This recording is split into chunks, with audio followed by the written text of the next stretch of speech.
wrap up this point and share another verse from Ephesians. In the letter to the Ephesians, Paul writes, and he breaks out into two marvelous prayers in chapter 1 and chapter 3. In chapter 3, in the middle of that prayer, this is what Paul prays. He says, I pray that you, being rooted and established in love, may have power. Let me pause there. Power for what? I mean, you may know the verse. You can read it, but let me just highlight it.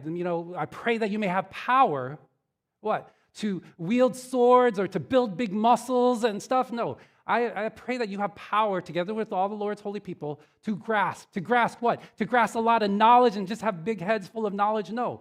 I pray that you have power to grasp how wide and long and high and deep is the love of Christ, and to know this love that surpasses knowledge, that you may be filled to the measure of all the fullness of God.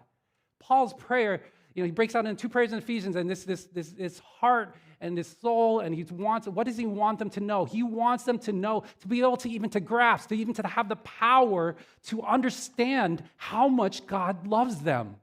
That is Paul's prayer in Ephesians. And that is how we can sleep. That is how we can rest.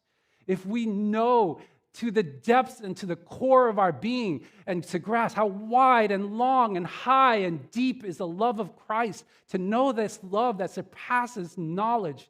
And when you know that, you can sleep. You can rest. God's got this. Whatever this is, that's the theology of sleep.